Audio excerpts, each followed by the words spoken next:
Bismillahirrahmanirrahim. Assalamualaikum warahmatullahi wabarakatuh. Selamat pagi. Bagaimana kabarnya semua? Semoga sehat walafiat.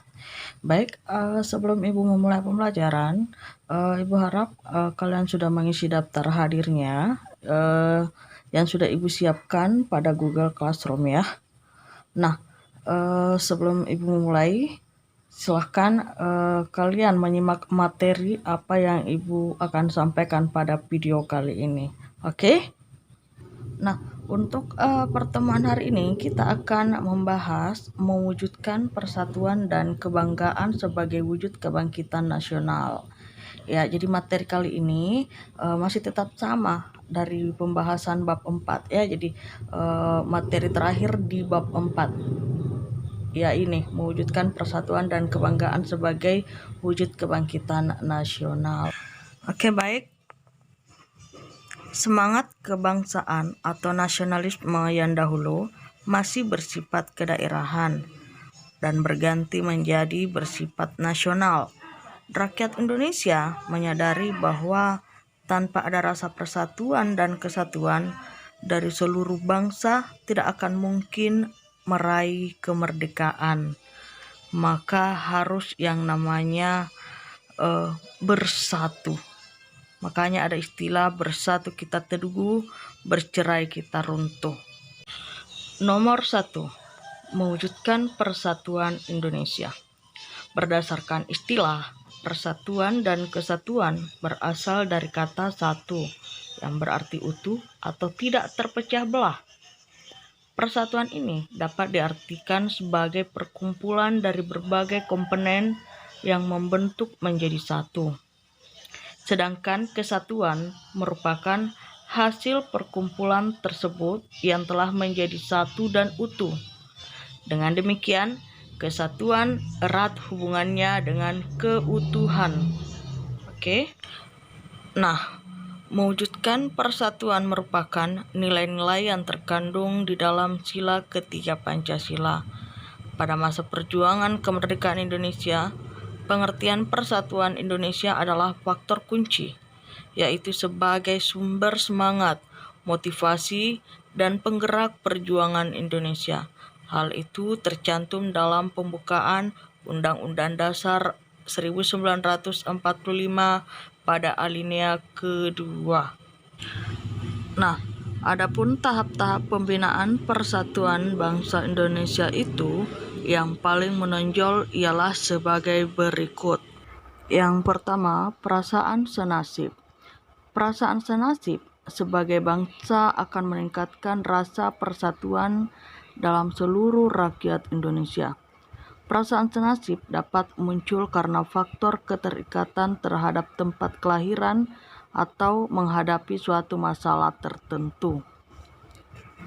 Yang kedua, kebangkitan nasional. Kebangkitan nasional adalah sesi pergerakan perjuangan bangsa Indonesia yang mulai menyadari kondisi dan potensi sebagai suatu bangsa.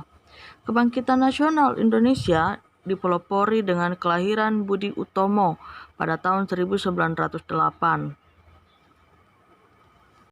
Selanjutnya, yang ketiga, Sumpah Pemuda. Sumpah Pemuda ini merupakan penegas bagi bangsa Indonesia untuk mewujudkan sebuah negara yang memiliki identitas dan dicintai rakyatnya. Nah, tahap yang terakhir adalah proklamasi kemerdekaan. Proklamasi kemerdekaan ini ditetapkan pada tanggal 17 Agustus 1945 yang merupakan titik puncak perjuangan rakyat Indonesia. Nah, itulah tadi beberapa tahap-tahap untuk pembinaan persatuan dan kesatuan Indonesia.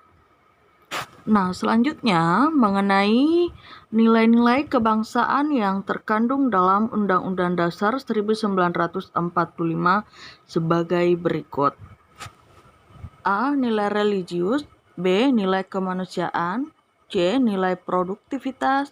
D. Nilai keseimbangan. E. Nilai demokrasi. F. Nilai kesamaan derajat. Dan yang terakhir adalah nilai ketaatan hukum. Jadi ada 8 nilai ya. Nah, materi berikutnya yaitu kebanggaan sebagai bangsa Indonesia. Alasan utama kita bangga menjadi bangsa Indonesia adalah karena kita lahir dan besar di negeri Indonesia. Oleh sebab itu, kita harus mempertahankan negara kesatuan Republik Indonesia. Modal utamanya untuk tetap tegaknya negara kesatuan Republik Indonesia adalah persatuan dan kesatuan di antara bangsa Indonesia. Makanya di Indonesia itu selalu ada ditetapkan semboyan Indonesia, yaitu Bhinneka Tunggal Ika, yang artinya berbeda-beda tapi tetap satu. Karena Indonesia itu beragam suku, beragam bahasa, beragam budaya, tapi tetap menjadi satu dan menjadi daya tarik tersendiri untuk negara Indonesia bagi negara luar, di mana bagi negara-negara mereka tidak memiliki kekayaan yang sama dengan kekayaan yang ada di Indonesia, baik itu di laut, di darat, ya, tempat wisatawan, suku, kebudayaan, ras, adat istiadat, beragam makanan, ya, makanan khas itu banyak sekali di Indonesia, sehingga banyak orang-orang dari luar itu selalu masuk ke Indonesia untuk mencoba dan menikmati apa yang ada di Indonesia. Jadi kita sebagai warga negara harus tetap bangga menjadi orang Indonesia. Nah, Ibu rasa pertemuan hari ini kita sampai di sini saja dulu, ya. Ibu harap materi yang Ibu sampaikan tadi kalian bisa memahami, ya. Lebih dan kurangnya mohon dimaafkan. Nah, untuk mengenai tugasnya untuk hari ini, silahkan buat 6 soal dari materi yang Ibu jelaskan tadi, ya, beserta jawabannya. Jadi buat soal sendiri dan jawab sendiri. Nah, di mana dijawab, tulis diketik di Classroom, ya. Dijawab di Classroom langsung yang Ibu sudah sediakan. Oke? Serasa cukup sampai di sini. Sekian dan terima kasih. Wassalamualaikum warahmatullahi wabarakatuh.